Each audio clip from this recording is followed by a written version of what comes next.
Toronto Town Square and the Esplanade, Warners Bay. It's 2 o'clock. Good afternoon. I'm Tyler Fardell with 2NRFM Hunter News. The federal government is under increasing pressure to provide assistance to residents and workers affected by the contamination from Williamtown RAF base. The most recent push for action comes as it was revealed both Defence and some council members were aware of the contamination as far back as 2012. Patterson MP Bob Baldwin has been calling on the government for some time now to provide funding for those who are out of work while the contamination is dealt with. While Port Stephens Mayor Bruce McKenzie says he'd like to see safe drinking water reach key areas. I want some federal government money to put water on to the areas that's supposed to have contamination in the groundwater. I don't think it would cost a lot of money to extend the water mains. At the Salt Ash end, it would only be 3 to 4 kilometres to put town water onto the Salt Ash School. The federal government is expected to announce its plans in the next few days. The Newcastle Muslim Association has selected a site at Buchanan near Kurri Kurri for a possible prayer space and small funeral home. The mosque will be the first of its kind to be built in the Hunter. The Islamic community will consult the community through the process.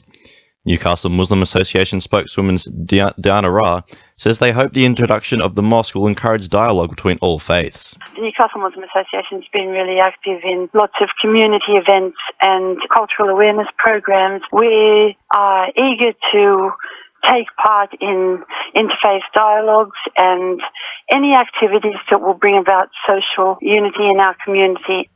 Queensland barrister Stephen Middleton has been appointed as Newcastle's new Federal Circuit Court judge 4 months after the previous judge retired.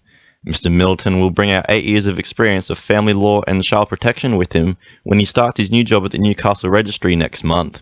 Newcastle MP Sharon Claydon says the 4 months it took to find a replacement is disgraceful. Look, it is inexplicable. The Attorney-General has completely abrogated his responsibilities in this regard, and I am deeply concerned about what this means for future judicial appointments. Over 4,000 people have shown their support for an autistic student at Cessnock High by sharing his story on Facebook. Tyler Fardell's sister published the post on Wednesday saying her younger brother wasn't meant to be invited to his Year 10 formal and had also been overlooked for his Year 10 camp earlier this month as a result of his autism. His mother, Dan Fennell, says it took a number of meetings to find out Tyron had missed the camp, but also to organise support for him at the formal. They are sending a support person after I had to have a letter of complaint, 2 meetings, so one with the vice principal, and then I met with the teacher, the vice principal and the principal. And that's when I found out that a camp had been run in term 3 and we weren't told about it.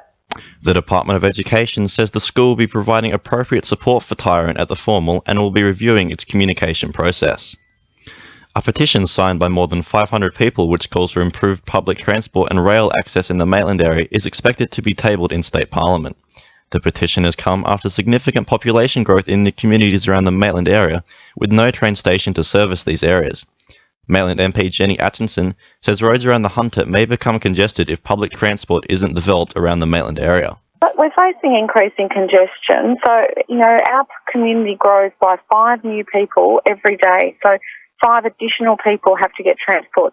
So if you think of that, say it's a mum and dad, a couple of kids go to uni, that could be anything up to 4 extra cars on the road every day. We can't sustain that kind of infrastructure clog on our transport system. In finance, the All Ords is down 15 points at 52.94 and $1 Australian is buying 71.08 US cents. Sport, thanks to our sponsor, Warners Bay Sports Club's Melbourne Cup Carnival. Newcastle Jets coach Scott Miller is urging the squad not to get ahead of themselves in the lead up to tonight's match against Melbourne City. While a win would lift the Jets to the top of the ladder, Miller says it's important not to become overconfident. He says their results so far are better than anticipated and have set the benchmark for the rest of the season. The game kicks off tonight at 7:40 at Amy Park. Abernethy trainer Martin Howe will be looking to back up Monday's double when Playboy President and Platinum Penny hit the track at Newcastle International Paceway tonight. Monday's win was Playboy President's second in only 14 career starts, while Platinum Penny saluted for the first time in 10 career starts. And in cricket, University will be looking to continue their winning ways tomorrow when they take on Stockton Raymond Terrace at University Oval. That's sport. I'm Jonathan Momsen.